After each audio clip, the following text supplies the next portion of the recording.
Hey everybody, HomeSliceHenry here, and in today's video, we're going to be taking a first look at a brand new Shadow Pokemon in the world of Pokemon GO, Shadow Altaria. At the start of the season, Altaria got access to Flamethrower, Dragon Breath was reworked, and Sky Attack got cheaper, all resulting in Altaria suddenly seeing a ton of Open Great League play. Now with the Shadow, I'm very excited to try it out, because with the extra damage from the Shadow, I'm wondering if that'll offset some of the Dragon Breath damage lost by Dragon Breath turning into a Psywave clone. So today, I'm going to be doing some practice battles with members of my Discord to see how Shadow Altaria can perform. Hopping into the first match, picking up a great lead, Shadow Altaria into Shadow Dragonite, and look at the absolute devastation caused by Shadow Altaria. Shadow Altaria just fully farms down the Dragonite. I still have like a third of my health bar, and now in comes Azumarill. Realistically, I have two better answers in the back, so I'm going to fire off the Sky Attack just to get a little bit of chip damage, send in Galarian Corsola as the safe switch, and my opponent's final Pokemon is revealed to be Shadow Kanto Marowak. So, right off the bat at this point, this should probably just be a win. I have a very XL Galarian Corsola, so I will be able to absorb multiple Bone Clubs and make it to the Nightshade. This is a charge attack priority tie here, Bone Club to the Nightshade, but Bone Club simply will not pick up the knockout. I get to fire off this Nightshade. Nightshade is going to land. They switch into Azumarill. I just decide to let myself get farmed down, take the Astonish damage, and then bring in Gastrodon.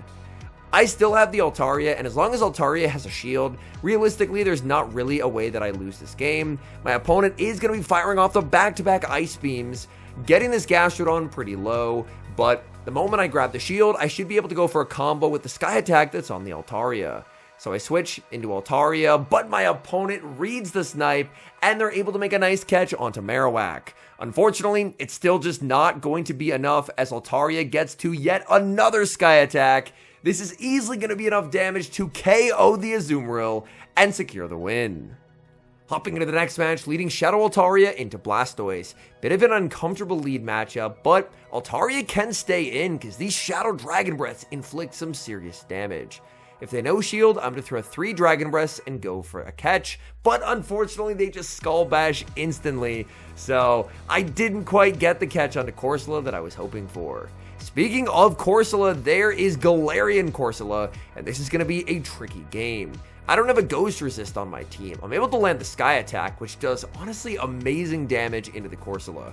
After trying the Altaria for even just a game or two, I was absolutely in love with how much damage this Pokemon could do. I'm going to bring in my own Corsola and go for an aggressive farm down, shielding up the Nightshade, but in the back is the deadliest sweeper, Shadow Talonflame. Anytime you see Shadow Talonflame or Shadow Charizard up 2 shields, you know it's going to be a really difficult game to win. I think I have to stay in with the Corsola and force them to throw a move. So I'm going to do just that. The Astonishes can hopefully put them into Body Slam range. They go for the Flame Charge, Shadow Talonflame usually on Flame Charge and Fly, which means that they don't have Brave Bird to pick up the one-hit KO. I'll have to watch for the catch. So I farm up, I wait, I see the Incinerate start, and I fire off Body Slam. Body Slam is going to knock out Talonflame. In comes Corsola. Corsola takes 2 Mudslaps to KO, but the rank 1 Gastrodon survives the rollout on 1 HP, KOing Blastoise with the Body Slam, and that's a good game. We move to the next match, leading Shadow Altaria into Jellicent. And Jellicent is taking a lot of damage from these Dragon Breaths. I believe this is another matchup where the Shadow does allow Altaria to reach a Dragon Breath breakpoint. Altaria going to be firing off Sky Attack at the Jellicent, and Jellicent is going to put up the shield. I know that Sky Attack will not quite KO from this health range, so I may as well double shield and then farm it into a range where I can actually knock out with the Sky Attack. So I farm up just shy of 100 energy, and Sky Attack will easily pick up the knockout. So Sky Attack is going to land, down goes Jellicent, out comes Dragonite, and oh my, Dragonite, they're going to have a miserable time trying to farm down here. Look at the difference in Dragon Breath damage. I think I may have been able to make a Sky Attack. They're forced to fire off a Thunder Punch. I send out Galarian Corsola, and they're going to bring in Marowak. I get to farm up 2 Astonishes and send in Gastrodon, as Gastrodon will win Charge Attack priority over the Marowak. Ideally, I would love to be able to CMP tie here with the Water Pulse, undercharge to leave them at 1 HP, so that way they don't get any farm on Dragonite, but unfortunately they do still get KO'd. In comes Dragonite looking for the farm down, but the rank 1 Gastrodon again hangs on 1 HP, knocking out the Dragonite and securing the win. We've got some spice from the opponent in the next match. Shadow Altaria into Shadow Xatu. Shadow Xatu now has Peck and Psyshock, so it's able to spam those out every 10 turns. They're getting melted by Dragon Breath. Out comes Azumarill. I bank energy on the Altaria and bring in Gastrodon. Honestly, I don't have an amazing response to an Azumarill save switch. Usually, that would be the Corsola, but I'm going to need the Corsola to get rid of the Xatu. That's really a sentence that I never thought I'd say. It just goes to show this season has definitely added a lot of cool things to the GO Battle League. I decided to go for the Water Pulse. I assume Water Pulse will do slightly more damage overall. I could be mistaken in that assumption, but I'm going to go for that, just to try and get whatever damage that I can and bring in Corsola. But bad news, it's Diggersby in the back. They did hard pivot in the Diggersby, so I immediately switch into Altaria.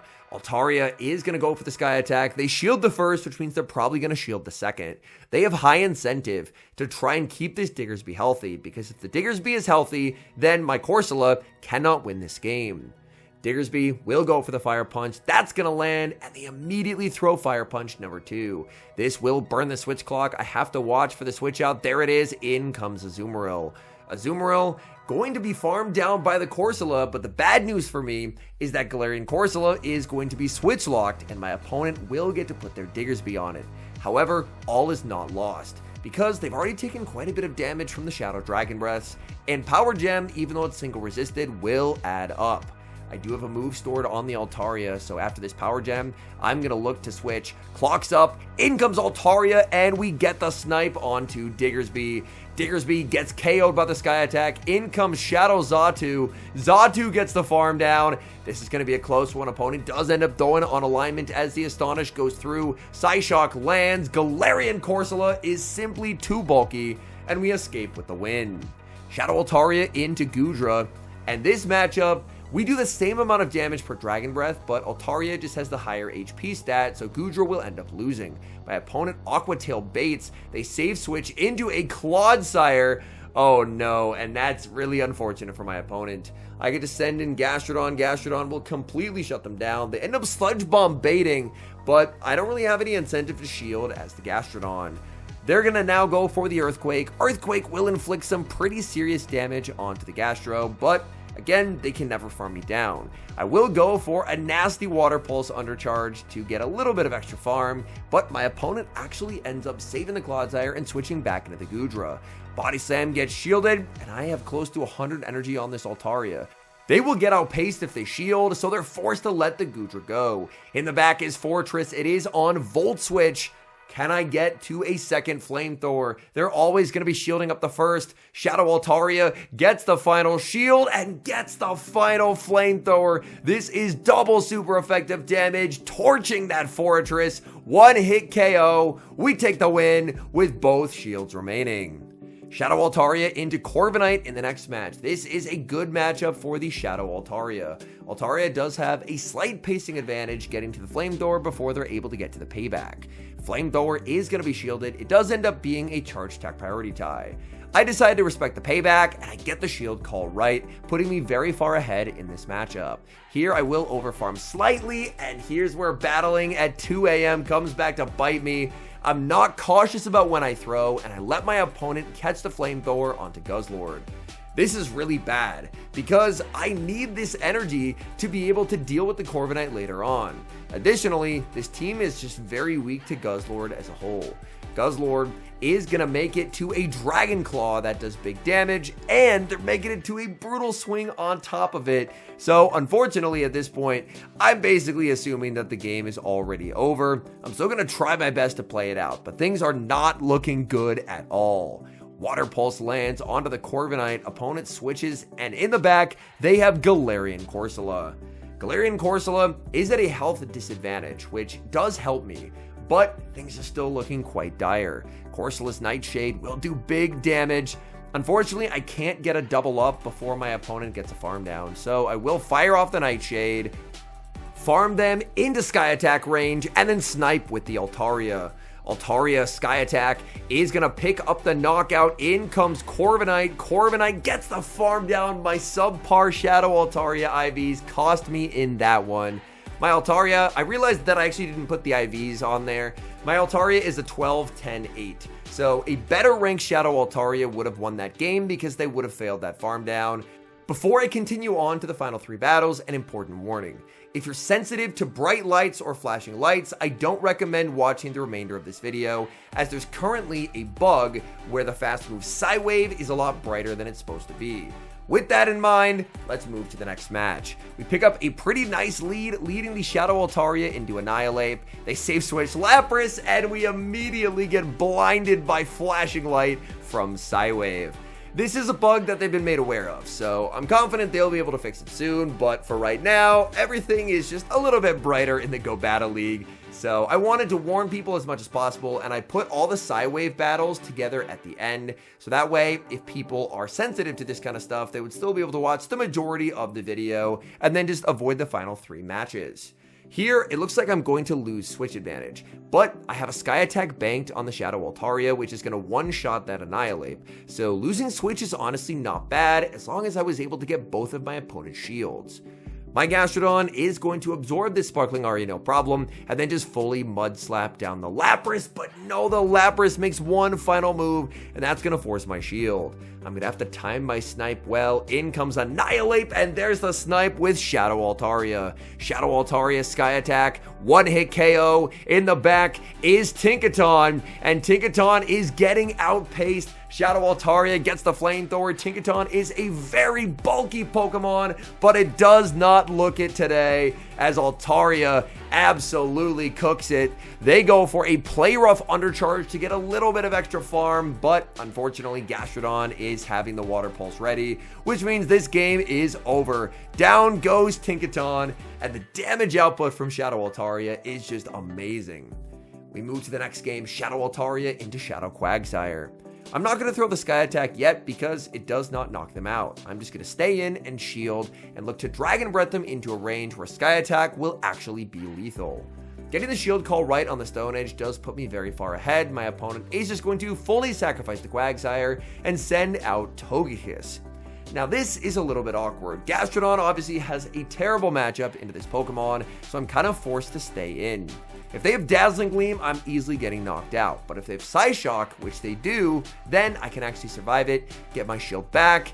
They're going to get a big Peck farm down, but I'm more than happy to absorb the energy on the Corsola, safe in the knowledge that my opponent does not have Dazzling Gleam. In comes the Corsola. In the back, they have Malamar, and there's that bright Psywave once again. This is a very straightforward game. They're the Shadow Malamar, so I can just go straight Body Slam and win it. However, this is 2 AM when I'm battling, and I decide to go for a very ill-advised Water Pulse. This is just 100% the game-losing play, as I can't get to another move.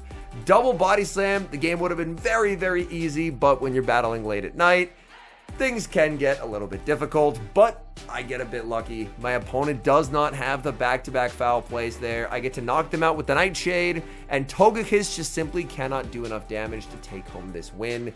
As the back-to-back Psyshocks, Galarian Corsola just simply outbulks this Pokemon. Psyshock number 2 lands, Corsola shrugs off the damage, and secures the win. Hopping into the final match, Shadow Altaria into Shadow Scizor. Scizor taking quite a lot of damage from those resisted Dragon Breaths. This Night Slash, however, is going to hurt.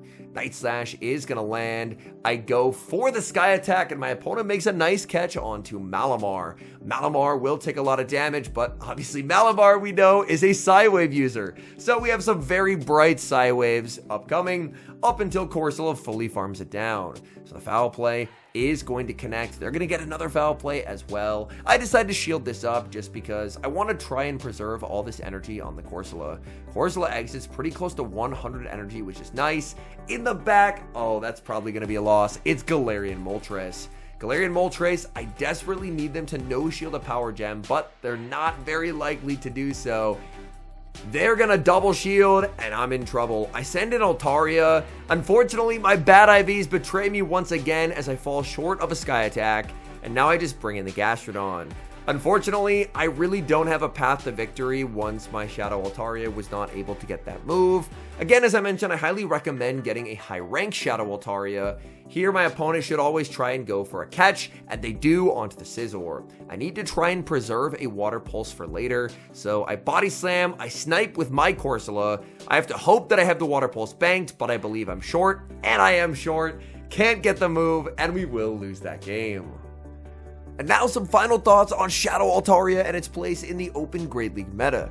I do think there are some matchups where Shadow Altaria can potentially be more convincing, as with the rework to Dragon Breath now becoming Psywave, gaining energy but losing damage, there are some matchups where Altaria is no longer able to farm down. But with the extra damage from being Shadow, you can get a little bit of that Dragon Breath damage back, so it can make it a bit stronger and more convincing in those 2-shield farm down scenarios. However, that does come at a cost, and that cost is that Altaria's famous bulk even being able to absorb a double super effective Ice Beam from Azumarill. As the Shadow, you no longer have the ability to tank those hits. So I can definitely see some good and some bad with the Shadow Altaria. I think it's definitely worth grabbing one. It's really nice that it no longer needs a legacy move, and of course during the Team Go Rocket event, which is going on right now, you'll be able to TM away frustration. This is in the normal type grunts, because Swablu is actually a part normal type Pokemon. So I think it's definitely worth going out and grabbing one. I think we're talking about side grade territory at best for Shadow Altaria, but considering Altaria sees quite a bit of Open Great League play at the moment, I think it's definitely worth getting your hands on this mod. Anyways, thank you guys so much for watching. If you're enjoying the content, make sure to leave a like and subscribe to the channel if you haven't. And a special thank you as always to our channel members here on YouTube. The support you guys provide is sincerely appreciated. So thank you guys oh so very much. And until next time, I've been HomeSliceHenry.